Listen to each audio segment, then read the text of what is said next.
you curious about the unknown, the unexplainable? Do you find yourself intrigued by the mysterious and paranormal side of our world? Join us on an adventure into the world of inexplicable discoveries and investigations that may someday give us the final answer as to what may be behind the veil of reality. The borders of space and time have opened once again, and transmitting from the mountains of West Virginia, it's time once again for Let's Find Out with Diego. The universe is waiting for you. On this episode of Let's Find Out, step into our guest's enchanting world that crosses genres like mythology, fables, fairy tales, mysteries, and science fiction. He crafts captivating stories that transcend age barriers, mesmerizing readers with timeless narratives rich in wonder. His journey, marked by an insatiable thirst for knowledge and boundless creativity. All this plus more. Please welcome a new friend to our show, author of Tales from the Cryptids series, Samuel DenHartog. Samuel, my friend, welcome to Let's Find Out. I'm happy to have you here, man. Thanks a lot, Diego. I'm happy to be here with you. Yeah, and as I was talking about earlier in the pre-interview a few minutes ago before we started recording, I had a little bit of an idea and I started digging deeper. The amount of books that you've written. Great stuff. A lot of different genres, I would assume a lot of different characters and creatures to keep everything in line. Let me ask you this. So since your books, they span across many subjects. So we're talking sci-fi, Western, pirates, fairy tales, you name it. You're doing these things. How do you shift your mindset and writing style when transitioning between vastly different genres like that? To me, I think that's one of the most fun things about writing is being able to shift to different genres, to learn about whether it's the cryptids, to learn about different specific cryptids.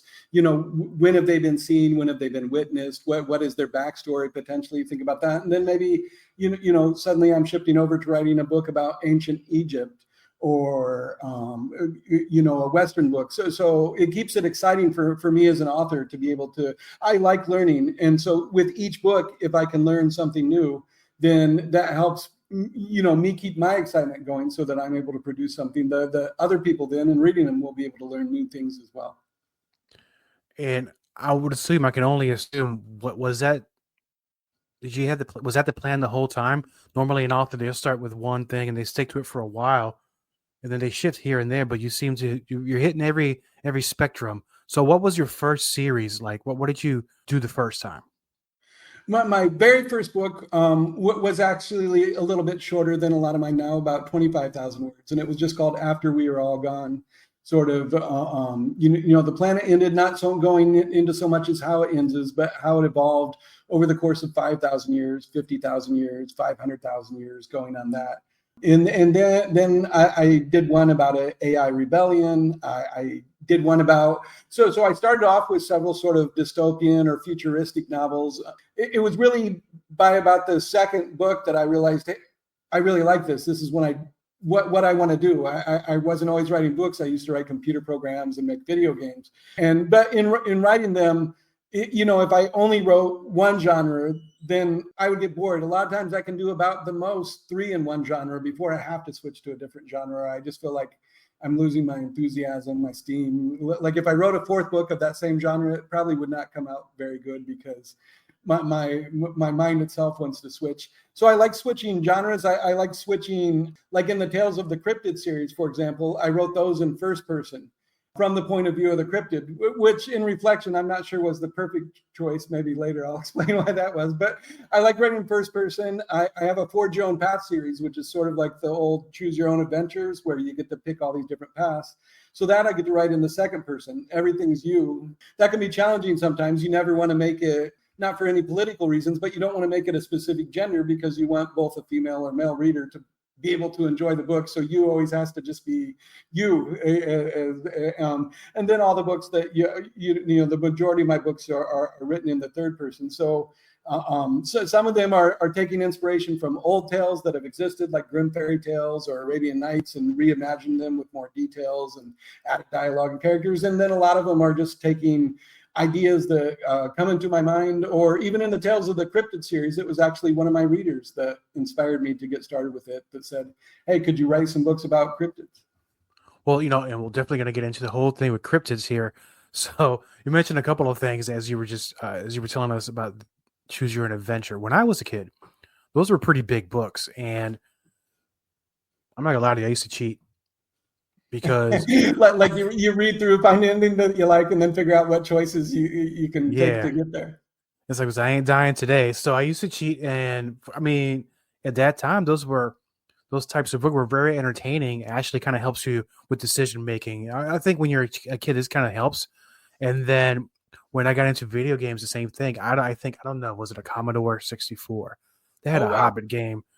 Right. My first video game I wrote was on the Commodore 64, and it went on Quantum Link. It was actually a text adventure. So it takes the idea of text and games together. And I actually got into the #1 spot for a couple months on the Quantum Link service. You see, a man after my own heart, because I was in that game. So it came with the game. I think it was like 3 or 4 floppy disks. For those who've never seen a floppy disk, right? Go look it up. It's very amusing. But 1541 load quote 8, like $ quote comma 8 comma 1 to get the directory of them, all that stuff. Yes, and back then you had to really work at playing these games. So terribly difficult game, the Hobbit game. But it also came with the book. So I mean, at least you get to read the book. That was a lot easier than the actual game itself. So where am I going with this? So then we move on to, I think after a Commodore 64 years later, it was a 486 before the Pentium. And okay, right, to an IBM compatible PC. Yeah, I think there was another game. I don't know. A friend of mine had it. It was about a mafia game, and you had to choose what you wanted to do to rise up in the ranks, or if you went wrong, you always got shot. Something always happened. So when you were talking about that, it's like, man, I was just, my mind went going back. So what in this age, what made you go with the whole choose your adventure path? Well, I think going back to you as a kid, I love those books. In the 80s, I was actually, and so I thought I want to try writing one of those. That wasn't, that was probably 40 books in or something into my writing books or whatever. It wasn't in my first series, but I thought I want to try writing one of these, and I really enjoyed it. One of the things that amazed me, so I actually bought a box collection of Choose Your Own Adventure books before I started writing mine. I did just to kind of look at it. I thought, feel a little inspired again. I was amazed how tiny they actually were. Like how, like in my mind, I hadn't seen them probably for 15 or 20 years, and in my mind they were like this thick book full of lots of things, but they were actually all fairly thin. So one of the fun things with mine is I'm able to. Those are the only books of mine that I don't do paperback versions, and most I have hardback. I only do ebook versions on those, so that it's all just links kind of that you're clicking on. I could change it into pages, but I'm afraid people wouldn't buy them, just because some of them do end up being much bigger books than the Choose Your Own Adventure books as a kid. To me, I look at them now and I think kids could love them, which I would totally hope they're encouraging lots of teenagers to read, as I enjoyed them when I was younger. And I think for adults too, they, particularly as you're an aging adult, maybe they can really help your memory, sort of like, because, as you work through the past and make the bad choices, you start to remember, and then, okay, like you have to start remembering things as you go through it. And then on my books, a lot of times there's several different adventures in the book, different successful paths and things like that to try out. So if you really start reading through a lot of the book, you could end up with a lot of things in your memory, which I could imagine for somebody, struggling with that, maybe it's a good way to exercise their memory a little bit. And so I think they could be enjoyed easily by teenagers or by even older people that just, try to enjoy the stories. I loved the hell out of them when I was a kid. And I think I'm probably going to start doing that now, just for the nostalgic purposes. And also, just to get the reading bug back in me, because sometimes you read a certain amount of books and you take a little rest, start all over. But I'm going to go back one more time talking about cheating, and I don't recommend. So when I was playing this game, I think it was Master of Orion or anything by Sid Meier's, Civilizations, right? So right. The point where you got to make he was great games that he had. You get up to a point where you have to make a decision. So before you make that decision, you save the game, make it. If you don't turn out so well, you can always go back. Yeah, so I mean, I could talk about. I love that. I could talk for hours about Sid Meier's Civilizations, and I don't even know if they still make them, but if they do, I don't know if I could handle. I think they either just came out with or very soon coming out with 7 maybe or something. Like yeah, they do continue to make and advance them and change things, but in some ways, you always feel like the classics, you know, maybe Civ 2 or something, but you feel like the early ones were just as good as it could get. But I have played 5 and I enjoyed it. Oh yeah, I don't remember where I left off, because then I got into the Final Fantasy ones, and then I dropped off after that. I did other things. Games became too complicated for me. I'm not gonna lie to you. And with your writing, did you start at a young age? Because I think sometimes either that's what you chose to do, or it kind of came later on in life after you do have several careers. Right. No. For me, it's actually I just amazingly, when you look at the amount of books I have, but I started at the very end of November 2023. So before that, for my entire career, I've been a computer programmer and developing video games, and have my own video game company developing video games. I had always given my team the entire month of December off. It's just something I did in my company. I always said, if we don't have it done by December, it ain't gonna matter. Right. So I did that in 2023, and I wrote my first book, and then I enjoyed it so much. By the second book, I decided, no, I enjoy this so much more than making games or doing programming, and I've just stuck with it since. I read about a guy, I think it was like Ryu Inuki, but basically he had written 1,300 books and he only started writing when he was 41. He was a thoracic surgeon after that. He's a Brazilian, and he's the one who's wrote the most amount of books ever. And he actually wrote 999 books in his first 6 years, starting in like 1986. And then after that, in the last like 30 years since then, he's done another 300. So he obviously slowed way down on his pace from his first 6 years. But I kind of saw that and thought, well, if he can do it, maybe I can too. And so I've just set off. My goal kind of in my mind is to write 1,440 books in 12 years, trying to write 10 books a month. So far, I'm still on target. I've got 163 books, but with where I'm at month-wise, that's I should have ended March with 160, so I'm 3 books ahead of my target. How many so far? 163. Where do you find the time? I don't know, during the day. I'm just saying, yeah. I mean, my biggest difficulty in life is trying to find things to keep my wife busy so she can leave me alone and I can write books. But you know, it's not a bad strategy. Same thing goes with podcasting as well. So with that amount of books, so you know, let's just go through it with Tales from the Cryptids. Were you always interested in folklore and cryptozoology, paranormal? Is that something you recently got into? Is that something you've been into for a while? Well, that was interesting. I was very interested in mythology. I would say I started my mythology set and my fable set in some ways more for me than my readers even. Like I was excited to study the mythologies of mythologies all around the world. And so when you look at that set now has 19 books. And then I did my fables books, which were fables, and I focused on doing it per specific country as well. Like instead of combining a bunch of fables together from all over, and I have 23 of those. So I guess I've liked sort of mythology and fantasy, but Cryptids itself, I have to be honest, it was one of my readers that said, Todd Carter. I had asked my readers in just January of this year, I said, hey, you know, I'd like to write things you guys like. Give me a few new ideas. And one of the ideas that came out of that was writing about cryptids.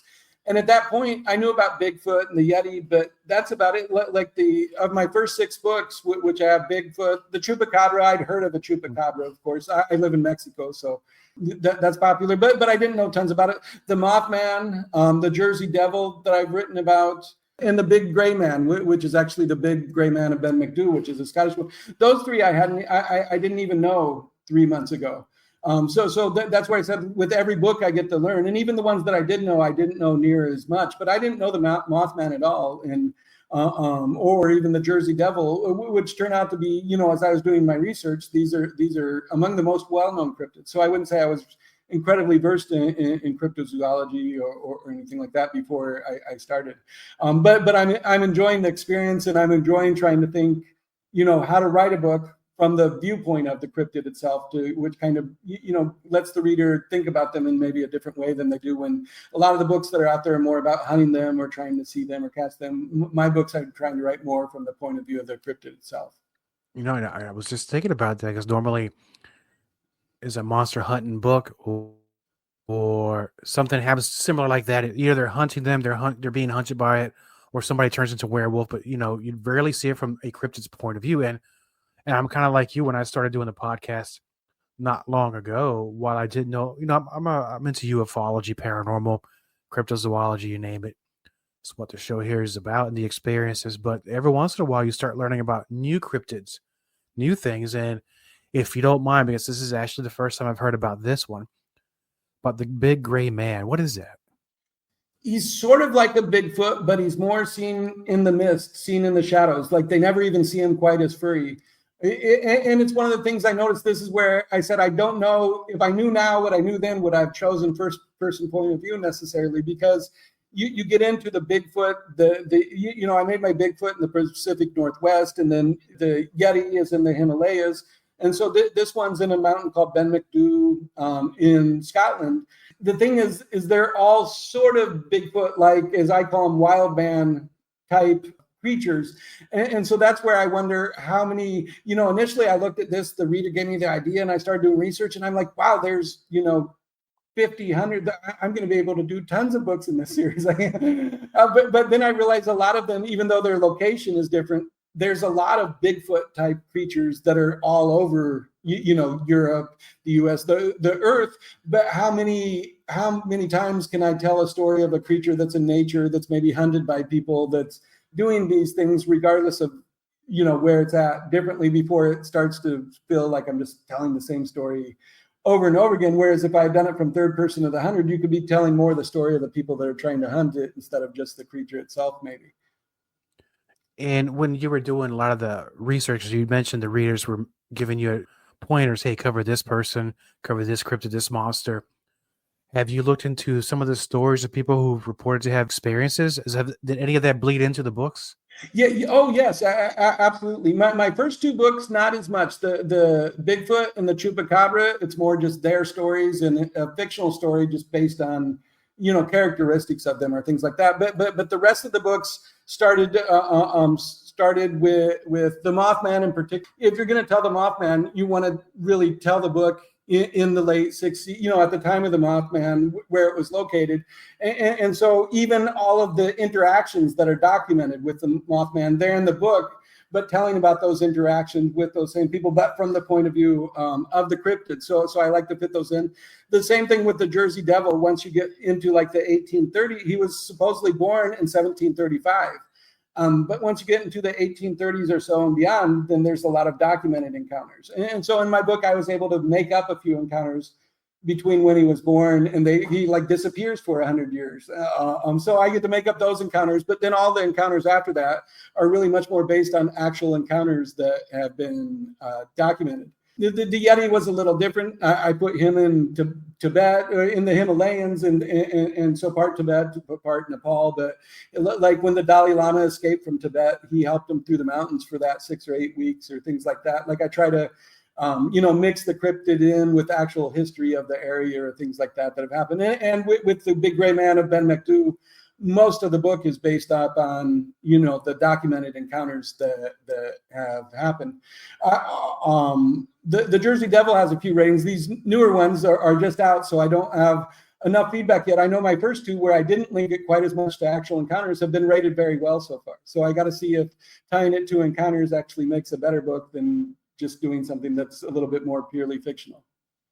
Because I'm actually on Amazon right now scanning through the book releases for that series, and it's one of those things where people can really like a book, and some of them are kind of not into writing book reviews or giving ratings. I think some people are kind of scared by doing it because maybe they fear that somebody will give them negative feedback. Not the author itself, but if I were to do a book review and somebody would disagree with me, some people will be like, man, I don't need that kind of smoke.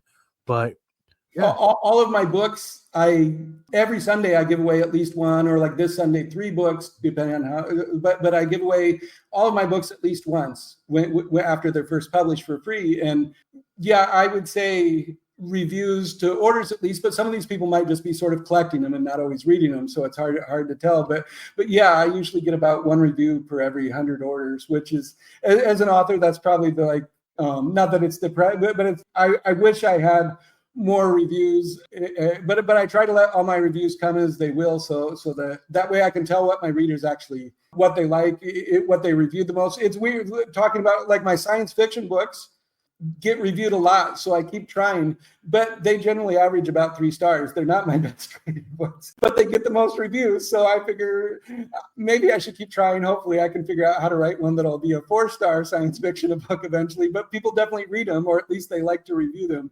And yeah, so it's kind of a funny thing, but yeah, getting reviews is probably, as an author, one of the hardest things to seem to make happen. Post on Facebook and I'll get 80 or 100 comments. You can probably see that sometimes, but then the book will get, like thank you, I love your books, this or that. On Facebook they respond to me a lot, but then on Amazon I'll get 2 reviews. I mean, it comes with the territory, my friend, but that doesn't mean people aren't reading, as you said. But I think we have 6 books in the series so far with the Cryptids. And are you going to be doing more cryptid related books? I mean, is there one that you think like maybe I should have wrote one about this one? I don't. I definitely want to do more. I already even had one of the readers today saying, when are you going to do your next one? I just came out with these. So I want to do more, but that's where I'm actually right now at a point where I need to do more research, because I need to find a cryptid where I feel like I can write about it and not have a story that feels like I'm just telling, another story of the creature in the mountains or whatever type of thing. I like my first ones because they don't all feel like that. Like the Chupacabra is very different and the Jersey Devil is very different. But as I look at more cryptids and I start to look at them, I really like, how am I going to tell this and really have it be that much different from what I've already done, which is what I didn't anticipate when I first started, because there are so many cryptids out there. But how do I tell? I need to find another cryptid where its story grabs me in a way that I can think, I can write this and have it be something new that really adds to the series. Right, but I mean, it's one of those things. Like as you've learned, as I've learned, covering these type of things, it's limitless. It's endless amount of stories on cryptids, monsters, folklore, you name it. We're talking about land ones. We're not even talking about ones that are in the sea or in a lake or in a river. So I mean, right, the material is out there. And yeah, because I mainly wanted to tell of bipedal cryptids that, like, I could do the Loch Ness monster, but I thought, she's always in the lake. Not that that's impossible. I did write a whole book about from first person point of view of an octopus. But yeah, I like the ones that are on land more, that can interact with humans a little bit more. And I get it, because there's only, unless you're, I guess, a pirate or a ship captain somewhere in the ocean, where you might run into a kraken, a mermaid, or some sort of sea serpent, then we got something. Right. Now in the Jersey Devil, there is actually a mermaid, and this is from an actual sighting. So it wasn't something I just made up even. Like, there was a sighting on a ship where he had went to the Jersey shore, and a mermaid came out, and they even like kissed or whatever before she went back in. So that is in one of my chapters. See, now, I downloaded some of the books, and now I'm enticed to read the Jersey Devil one, because it has a mermaid in it. You don't hear much about mermaids. Yeah, it's just one chapter. That's definitely the most violent. It is amazing for the 6 books how, like the Yeti, not that it doesn't have a little violence from humans or whatever, but it's all in many ways peaceful. And then the Jersey Devil is definitely my most violent one of all. The Chupacabra is pretty violent as well, but they vary in their themes and kind of how they reflect that. That one definitely, I would just say, be prepared for a lot of things to be murdered. In theory, just to be fair, they say there's no record of the Jersey Devil actually ever killing anything. But that's where I took the years between 1735 and like 1835, where there was no more documented encounters. And I had it do a lot of killing before it got to the point where it decided not to do killing. And then once I get to the regular encounters, it doesn't kill anymore. Well, I mean, there are a lot of deaths attributed to cryptids, but not necessarily the cryptids don't do it. I think it's when people go hunt for them. That's when they get in trouble. They get in hunting accidents or something. So you read my mind. Yeah, they're either gonna hit their head in a log, or fall in a cave, or it's just it's the dangers of going out there and exploring. So with the multiple type of books that you have covering different subjects, what are the biggest challenges when you're balancing multiple projects across various genres? How do you balance that out? Do you have to like sit down and clear your mind? Okay, I'm done with cryptids. It's got to be pirates on this one. Once you're done with pirates, well, now it's going to have to be dragons or something like that. How do you clear your mind? I would say, I don't know, maybe a Red Bull. Red Bull and a little bit of smoke, maybe. But yeah, generally, so far, it's probably when I first started, I wrote an update article at about 3 months, and I was really worried about, am I going to run out of ideas? This was probably, so I was about 30 books in, and I thought, how am I ever going to possibly come up with 1,440 ideas? Now I'm not so, I actually, even though I'm 163 books in, I feel less worried about that right now than I did a year ago. Even like I don't know, I'm always reading, always thinking of ideas. Like I've still got a list of ideas. Well, of what I want to work on next. Right now, I'm working on a series of books where people go and they interact in things in history. So it's more like historical fictions. Like I say, I don't know. I don't worry too much about what's going to come. I just know that something, like I'm always going to think of something next. And most of it's a matter of discipline. And that's where this Ryu Onuki guy, he would always say it's 2% inspiration and 98% perspiration. So the hardest part is just saying every single day, I'm going to write, and I'm going to write all day long. And like I said, I was a programmer for years. So every single day, there was nobody, you can't go in, you can't say, I'm not going to produce code today. I've got writer's block. Like if you get writer's block as a programmer, you're out of a job. Right? It's over. So you just, every day you got to say, I'm going to write, I'm going to produce, and you get up and do that. But I enjoy it. I think that's what makes it so fun. Like for me, I love it. I could go back to programming. I'd make money instead of lose money. But I love each book. I love learning. I love having to read. I love having to do the research to figure out what I'm going to write. And it's so much more fun to be able to talk to people about the latest book I wrote or what I'm doing as a writer than saying, I wrote this logical algorithm that helped the computer be able to recognize that this particular image had a character in it or something like that. Like that's or I'm doing an electronic medical record system for doctors. That's boring. Like Yeah. It's neat to me, it works, but that's not something you can go talk to people about. But as I write about all these books, I'm learning about all kinds of things that I myself, as I said, I didn't know about all the cryptids. So I'm just constantly learning new things as I'm writing and having the time of my life. And it sounds like you are, my friend. Now, as I look on the website, I said we covered multiple genres, but you wrote one biography, and we're talking about Isaac Newton. So out of all the people in history that you've read about, maybe looked up to or have interested in, why Isaac Newton? What made him shine the most? I think he's probably, to me, he's the most brilliant mind of all the brilliant minds in history, and particularly in doing his biography, kind of redoing it. You get to see, like not only what was he the inventor of modern calculus, but he did all these experiments with light. He had he invented calculus because he was trying to explain gravity, and not just as we think about it, everybody thinks, the apple falls, gravity, like he's the first one to notice it or something. But he was actually developed calculus to help him do theories for universal gravity and how the universe moved, not just here on Earth, but the planets, the rotating, everything. So I just found it, when I was younger, I used to like to read books about a lot of scientists, Johannes Kepler, Isaac Newton. I guess I like the different astronomers. I like Einstein stuff. So that was one I felt like I actually did one other that I have a link called Fantasy Books, and it's the 6th fantasy book. And I actually wanted, so that was my first one I did. The reason it's in fantasy books is even the Isaac Newton one was a little bit fictional biography, but staying very close to the truth, but maybe adding in a little fictional conversations or things like that. So I thought about moving this one now that I did the Isaac Newton one, The Journey of Johnny Appleseed.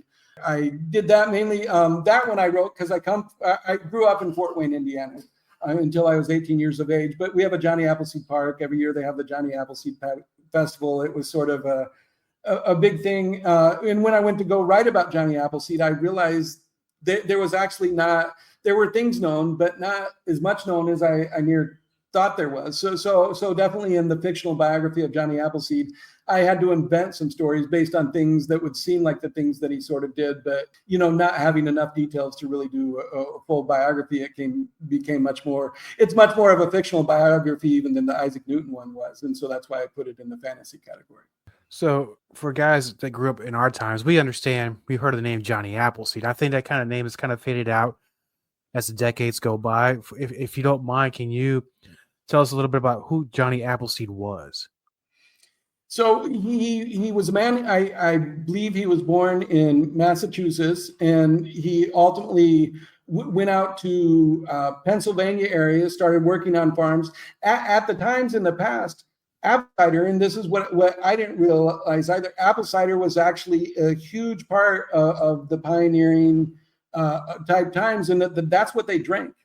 They drink it, we think of beer or water or things like cider was what their drink was for almost 80% of what they drink, even to some extent. So it was huge. And so the government would actually give you some money if you would commit to taking up to 100 acres of land and doing apple orchards. So he went around, got a big bag of seeds. And this is why it's important about the cider.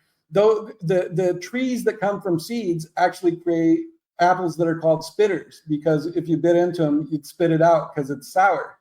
But they make great cider. I didn't know this because near where I lived, there was a tree that was supposedly planted by Johnny Appleseed, and it created very good apples that we would use in pies and everything. So I don't know if it was planted by him, but apparently to get that type of apple tree, you got to graft it from another existing apple tree that's type. And that's not what Johnny Appleseed did. So he would travel around. Now, he was a vegan, which is strange in his time. He had some religious beliefs that were kind of a Christian sect, but he didn't believe in hurting animals even. That's why he became a vegan. So he would travel around planting the apple trees, had good relations with everybody, including the Indians. That plays into my books. People would say when he'd show up. Now, what happened is then Prohibition came. This was right at the end of his life or right after his death, but they cut down. The government went in, the FBI, they went in and cut down huge amounts of apple orchards. So it's very hard to actually find any trees that are apple trees that are actually Johnny Appleseed apple trees anymore, because the government cut them all down during Prohibition because they didn't want people making cider out of them. So those were all things I learned about Johnny Appleseed. And I just think of him as a guy with a tin pot in his hand that walks around. And he did walk around with a tin pot in his hand. A lot of times he would use a coffee bag for his shirt even. Like he was a simple man. Even if people gave him clothes, he would then donate them to somebody else. Like he'd walk around barefoot and plant apple trees, but he was doing it some to make money too. Like he had experience in doing this, so people would get that land from the government, get some of that money, and then he would come in and help them plant all of their orchards, and then maybe even come back and check on it a little bit every now and then. And he ended up growing a lot of orchards of his own. He died with like over 1,000 acres of property. Wow. So overall for his time, he was a pretty cool dude. Yeah. And the fact that he was a vegan in that time was really interesting as well. It was just, in a time when most other people were not that way. He was a very interesting person to write about. And speaking of like apple orchards, I don't know, I'm going to veer off here. So in my neighborhood started in 1990, right? This development. It used to be all apple trees. It was a apple farm, right? Apple orchards everywhere. You can see not a one now stands, of course.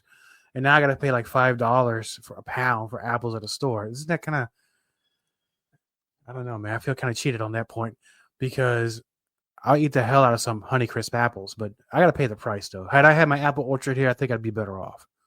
In Indiana, I imagine they're still there. No, I haven't been, for the last 20 or 30 years hardly. But when I was growing up, there were still apple orchards in Indiana besides the farms. We'd have farms. Most of the farms would be like corn or wheat or soy, but there was apple orchard. When I was 9, I actually got to work. You'd work at the apple orchards during the summer to take the apples down. You'd put a big bag around you, and then you go up.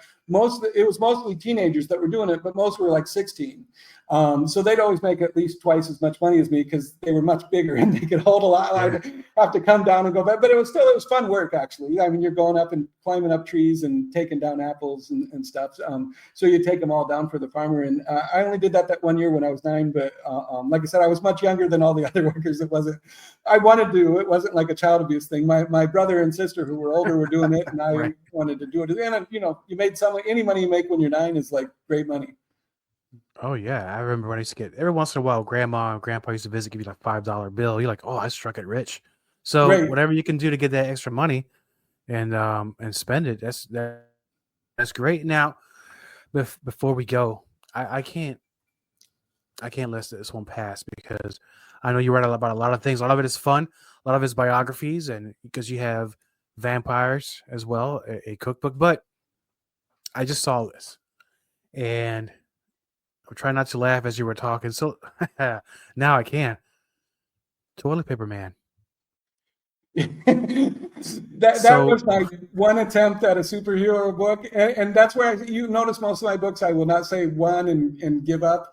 I wrote that. It's not bad, it's not great. I realized I was not one. I would admit I'm not one that grew up reading comics. I have nothing against comics. I think they're great. Anything that people read I think is great, and I love all the comic movies, but so I thought I've got to make an attempt at writing a comic book. Basically, he was a nanotechnology expert doing an experiment with cleaning products that exploded, and somehow the nanobots fused with him, and he became Toilet Paper Man, and went out to clean up the city. I mean, he serves a purpose, and everybody's better for it. It taught me that maybe as much as I do have a wide range that I'm good at, I'm not quite sure that superhero books are necessarily my strong point. No, I mean, it looks like it's a lot of fun to read, and it's okay to have fun every once in a while. We could be serious, but, every once in a while, let your hair down a little bit and just write something fun, right? Right. Yeah. If I enjoy it much more when I do. Like I said, I like to try to push different boundaries, try to write different ways, try to write about different things. Hopefully, definitely, I have a wide range of readers. Not every reader will like every book I do because they are of so many different genres. But for me, it helps keep it fresh and keep me excited about continuing the journey. And it will now being that you're south of the border, living there currently. Are you doing any events or conventions or author cons or anything like that? I would imagine the traveling would be kind of hard to do that, especially where you're located. Yeah, no, it's very hard. I generally just stay home in Puerto Vallarta. I haven't done any book events yet. This is my second interview, so I'm excited about that. And one thing that makes it particularly hard, every now and then I get a really passionate fan, and I know because they said thank you a whole bunch of times, like they're truly a passionate fan, and they ask me, can you give me an autographed copy? And so to do that, I have to order the book myself, which in Mexico usually costs about $10 or $15 more than it does in the U.S. just to ship it, whatever the case is, to get it to me. And then when I get the book, I have to send it back, and that usually costs me like $50 to $75. So by the time I've sent somebody a signed copy of one of my books, it's like $125. Whereas if I was in the U.S., I could probably order it at the price on Amazon and then ship it for much, much cheaper. It would be an easier. It's the difficulty of living in another country, I guess. Yeah, for that. So now there's any of my business. So forgive the question. Are you going to plan on retiring there? Or are you moving back to the United States? Oh no, I've lived here for about 25 years now. Wow. Both my children are Mexican. They were born in Mexico. They've been raised in Mexico. So I'm very. My wife is Mexican. So I guess that's really what happened. I came on vacation to Mexico, met a nice Mexican lady, and got married, and now we have 2 children who are now in university, and I'm still here. That's beautiful. It's a beautiful love story, my friend, and that's fantastic. And now for the listeners of Let's Find Out that want to learn more about you, your books, and where they can get them, how can they find out? The one of the best places to go is SamuelDenHartog.com. That's Samuel. My last name is DenHartog. On my Facebook page at facebook.com, Samuel DenHartog author. is also a great place because, like I said, every Sunday, sometimes more frequently, but every Sunday minimum, I have at least one book free, sometimes more than one. So that's a place. And then all my books are only available on Amazon. So you can also search for my author name on Amazon and find my books there. Excellent. And I'll put all the links and descriptions of the books and your sites on the show page. Not only that, but we'll put it on your social media. Yeah, well, once their episode's released, it'll be right there for them to click and they'll go. So and I know that you're trying to reach that goal. I'd love to bring you back later this year because I know you have at least 2 or 3 more books coming out. And let's talk about those and let's see where your journey is at that point. Okay, maybe when I have 3 more done at least, I'll send you an email. Well, I'm looking forward to it, my friend. Thank you. Copyright Diego the Podcaster. All content for Let's Find Out is the property of Diego the Podcaster and is served directly from our servers with no modification, redirects, or rehosting. All celebrity impersonators are paid performers. The impersonated celebrities do not endorse or promote any views or opinions expressed by our guests, Diego the Podcaster, or Let's Find Out. The information shared on Let's Find Out with Diego is provided on an as-is basis, with no guarantees of completeness, accuracy, usefulness, or timeliness.